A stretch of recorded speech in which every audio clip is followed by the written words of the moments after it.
Welcome students. देखिए आज मैं आप लोगों को बताऊंगा deduction of laws of refraction, मतलब स्नेल्स लॉ को डेराइव करेंगे on the basis of Huygens principle की मदद से हम लोग लॉज ऑफ रिफ्रैक्शन को डेराइव करना सिखाएंगे। ठीक है, तो यहाँ देखिए किस तरह से डेराइव करते हैं।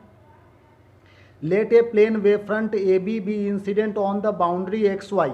यहाँ पर ये एक्स वाई एक डेंसर मीडियम है, मतलब ये ग्लास मीडियम है, ऊपर में रेयर मीडियम है, मतलब एयर मीडियम है। यहाँ पर ये ए सी जो रे ऑफ लाइट है जिसका वेव फ्रंट ए बी है, ये इंसिडेंट हो रही है इस एक्स वाई बाउंड्री के ऊपर। ठीक है, तो according to Huygens principle each point on the plane wave front a b acts as a source of secondary disturbance. ठीक है, यहाँ पर ये जो वेव फ्रंट ए बी है इस पर जितने भी पॉइंट्स हैं वो सब सेकेंडरी वेवलेट्स, सेकेंडरी डिस्टर्बेंस के सोर्स माने जा रहे हैं। ठीक है, तो सी डी क्या है? एक रिफ्रैक्टेड वेव फ्रंट है। सी डी जो है वो एक रिफ्रैक्टेड वेव फ्रंट है। Time taken by wavelets to reach from b to c and a to d is given by. तो ये जो वेवलेट्स है इसका टाइम टेकन ए से सी के तरफ को, ए से डी के तरफ को या फिर बी से सी के तरफ को रीच करने में जो टाइम लगेगा वो हम लोग अभी डिराइव कर रहे हैं। देखिए time equal to distance upon velocity formula है, क्योंकि velocity equal to distance upon time. तो time equal to cross multiply करके डिस्टेंस अपॉन वेलोसिटी। तो सपोज करो कि टी टाइम में ये बी से सी के तरफ को लाइट पहुंच जा रही है v1 वेलोसिटी से, और ए से डी तक पहुंचने में v2 वेलोसिटी लग रही है, क्योंकि वेलोसिटी तो डिफरेंट हो जाएगी। एयर मीडियम में और ग्लास मीडियम में अलग अलग वेलोसिटी होती है।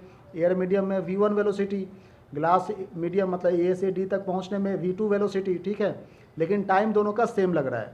तो यहाँ पे हम लोग लिख सकते हैं t equal to b C upon v1 equal to a D upon v2।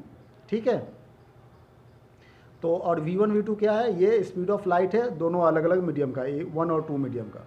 तो देखिए यहाँ से हम लोग क्रॉस मल्टीप्लाई कर सकते हैं। B C upon a D equal to v1 upon v2, ये फर्स्ट इक्वेशन बन जा रहा है कि नहीं? फर्स्ट इक्वेशन क्रॉस मल्टीप्लाई करके यहाँ से निकल कर के आ रहा है इसमें से ये। अच्छा, अब इस ट्रायंगल ए सी बी, इस ट्रायंगल में साइन आई, मतलब ये आई एंगल है तो इसका अपोजिट हो जाएगा परपेंडिकुलर, बी सी परपेंडिकुलर हो जाएगा।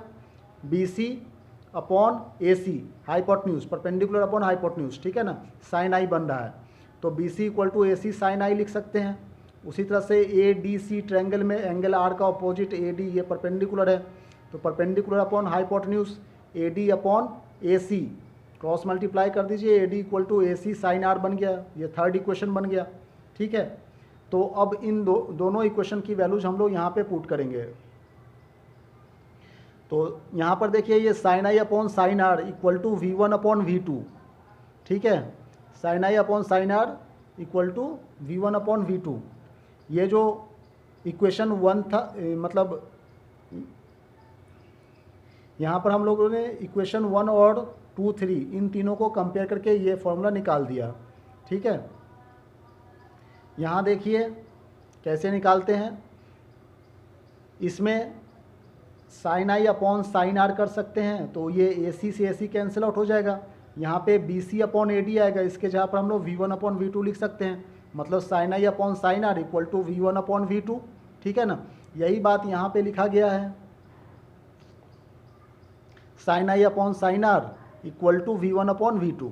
ठीक है, तो अब यहाँ से हम लोग दोनों तरफ मतलब न्यूमेटर और डिनोमीटर में c से मल्टीप्लाई कर दे रहे हैं, इसको रीअरेंज कर रहे हैं, c अपॉन v1 v2 और अपॉन में c अपॉन v1 ऐसे लिख सकते हैं, क्योंकि ये क्रॉस मल्टीप्लाई होकर के वापस फिर से c v1 और c v2 हो जाएगा। ठीक है, c v2 और c v1 इसको हम लोग क्या कहते हैं? ये भी वेलोसिटी ऑफ लाइट का रेशियो है, इसको μ2 कह रहे हैं। ये भी वेलोसिटी ऑफ लाइट की रेशियो है, इसे μ1 कह रहे हैं, तो μ2 अपॉन μ1 को म्यू कहते हैं। तो देखिए यहाँ पे sine i upon sine r equal to mu, ये निकल कर के आ गया रिफ्रैक्टिव इंडेक्स, यही स्नेल्स लॉ है। ठीक है ना, तो हम लोग हाइजेन प्रिंसिपल की मदद से इस फॉर्मूले को प्रूव कर सकते हैं। Thank you very much for watching this video.